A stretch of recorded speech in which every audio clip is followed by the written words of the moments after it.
ஆனால் என்னை பொறுத்தவரை விஜய் அவர் பிரச்சாரத்திற்கு முறையாக அனுமதி கொடுக்க வேண்டும் என்பதில் நான் தெளிவாக இருக்கின்றேங்கண்ணா. நான் இந்த நாட்டினுடைய ஒரு குடிமகனாக அனுமதி கொடுக்கணும்.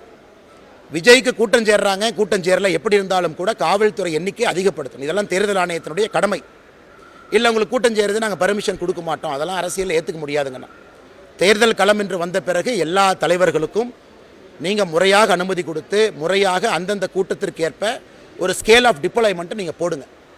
ஏன்னா இதுதான் பப்ளிக்கு செக்யூரிட்டி மட்டும் இல்லை, பப்ளிக் ரிஸ்க் ஏதாச்சும் இருந்தால் கூட அதை அவாய்ட் பண்ணுறக்காக. இரவு நேரத்தில், பகல் நேரத்தில் ஓப்பன் ட்ரெயின், சில இடத்துல ட்ரைனேஜ் ஓப்பனாக இருக்கும், யாரும் விழுந்து விடக்கூடாது. அதனால் இல்லை உங்களுக்கு கூட்டம் அதிகமாக சேரும், நாங்கள் அனுமதி கொடுக்க மாட்டோம் என்று தேர்தல் நடத்தக்கூடிய அதிகாரிகள் சொன்னாங்கன்னா அந்த கருத்து ஜனநாயகத்தில் ஏற்புடையது கிடையாது. நீங்கள் ஸ்கேல் ஆஃப் டிப்ளாய்மெண்ட் அதிகப்படுத்தி பொதுமக்களுக்கு பாதுகாப்பு கொடுத்து தலைவர்களுக்கு பேசுவதற்கு அந்த கேப்பை ஏற்படுத்தி கொடுங்க. அதனால் இந்த விஷயத்தில் தமிழக வெற்றி கழகத்தினுடைய தலைவர் திரு விஜய் அவர்கள் தமிழகத்தில் அனுமதி கோரும் பொழுது அதை எலெக்ஷன் கமிஷன் கொடுக்கணும். கொடுக்கலினா இன்றைக்கி இவங்களாம் பேச ஆரம்பிச்சிட்டாங்க. தேர்தல் ஆணையம் நடுநிலைமையாக இருக்கா? இன்னுமே தமிழகத்தினுடைய அதிகாரிகள் தேர்தல் ஆணையத்தினுடைய கண்ட்ரோலில் இருக்காங்களா? இதற்கு முன்பு ஆட்சியில் இருந்த திராவிட முன்னேற்ற கழக அரசு கண்ட்ரோலில் இருக்காங்களா அப்படிங்கிற கேள்வியை பல இடத்துல வைக்க ஆரம்பிச்சிட்டாங்க. அதனால் தேர்தல் ஆணையம் நடுநிலையாக இருப்பது மட்டுமல்ல, நடுநிலையாக இருப்பதை நாம் பார்க்க வேண்டும். அது எல்லா தலைவர்களுக்கும் இது பொருந்தும் என்பது என்னுடைய கருத்துக்கள்.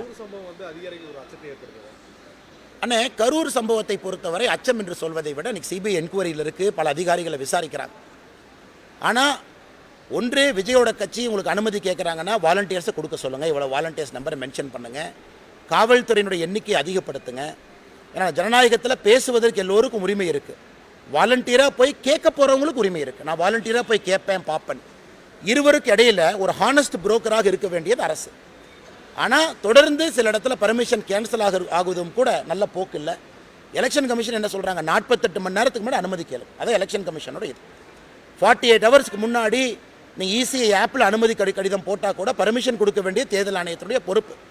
அதனால் தேர்தல் ஆணையம் நடுநிலைமையாக இருப்பது மட்டுமில்லை, இட் ஷுட் அப்பியர் ஹானஸ்ட். நடுநிலைமையாக இருப்பதை நம்ம பார்க்கணும். அதே நேரத்தில் எத்தனையோ இடத்துல திராவிட முன்னேற்ற கழகத்தினுடைய தலைவர்கள் தொண்டர்கள் பரிசு பொருளை ரைட் ராயலாக இங்கே எங்கேயும் கொண்டு போயிட்டு இருக்கிறாங்க. அதையும் பிடிக்கணும். அப்பாவி பொதுமக்களுடைய பணம் தான் மாட்டுதோ தவிர அரசியல் கட்சிகள் அவர்களுடைய தலைவர்கள் தொண்டர்களுடைய பணம் மாட்டுவதாக தெரியல. அதையும் மக்கள் கண்கூடாக பார்க்கணும். இந்த கடைசி 5 நாளில் இலவசத்தை அள்ளி தெளிப்பது, அதையும் தேர்தல் ஆணையம் நடவடிக்கை எடுக்கணும். இதெல்லாம் பார்த்தா தான் தமிழ்நாட்டில் ஒழுங்காக தேர்தல் நடத்தப்பட்டதுன்னு அப்போ தான் சொல்ல முடியும். நேற்று அந்த நாமினேஷன் ஸ்க்ரூட்டனி அந்த ப்ராசஸ் பல இடத்துல நமக்கு மகிழ்ச்சி அளிக்கும் வகையில் இல்லை. பல இடத்துல நேர்மையாக அது இல்லை.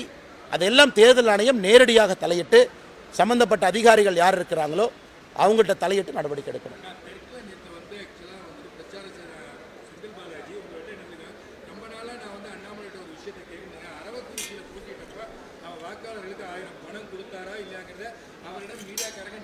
அண்ணா, மீடியாக்காரங்க நீங்கள் நாளை காலையில் அரவக்குறிச்சி போங்க. நீங்கள் போகிறதுக்கான பஸ் டிக்கெட்டோ நீங்கள் போகிறதுக்கான கார் செலவோ நான் கொடுக்குறேன். நீங்கள் அரவக்குறிச்சி மக்கள்கிட்டலாம் போய் பேசிட்டு அண்ணாமலை கொடுத்தாரான்னு போய் கேட்டுட்டு வாங்க. அண்ணாமலை என்கரேஜ் பண்ணாரான்னு கேட்டு வாங்க. நீங்கள் கேட்டு வந்த பிறகு ஏஎன்ஐ உங்கள்கிட்ட நான் பதில் சொல்கிறேன். ஆனால் பஸ் டிக்கெட் என்னோடது, ஏஎன்ஐக்கு நான் கொடுக்குற பஸ் டிக்கெட் என்னோடது. காலைல போயிட்டு அண்ணாமலை வந்து எங்கேயாவது கொடுத்தாரா, அண்ணாமலை ஆளுக லெஃப்ட்டு ரைட்டில் வச்சுக்கிட்டு அண்ணாமலை போய் கொடுக்க சொன்னாரான். அதனால தான் கோயம்புத்தூரில் தெளிவாக நான் சொன்னேன், எனக்கு தெரியாமல் யாராவது கொடுத்தா கூட நான் உரிச்சு எடுத்துருவேன். எனக்கு தெரியாமல் கூட யாரும் கொடுக்கக்கூடாது. அரசியலை பொறுத்தவரை நான் ஒரு ஹானஸ்டியை கொண்டு வந்திருக்கேன். அது தமிழகத்தில் புதுசு, அது பல பேர்த்த உறுத்தி இருக்குது. இன்றைக்கி செந்தில் பாலாஜி மாதிரி ஆள் சொல்கிறதுலாம் நீங்கள் ஏஎன்ஐயில் கேட்குற அளவுக்கு வந்துட்டீங்க.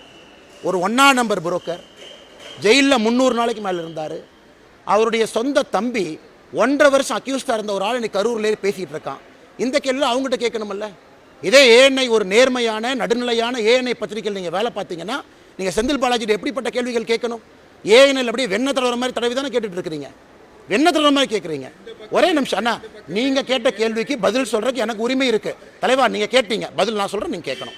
பதில் கொஞ்சம் சுடும், ஏஎன்ஐக்கு பதில் சுடும். நீங்கள் கேட்டீங்க, கேட்குறத பொறுமையாக கேட்கணும். ஏன்னா நீங்கள் 5 நிமிஷமாக தாண்டிக்கிட்டே இருந்தீங்க.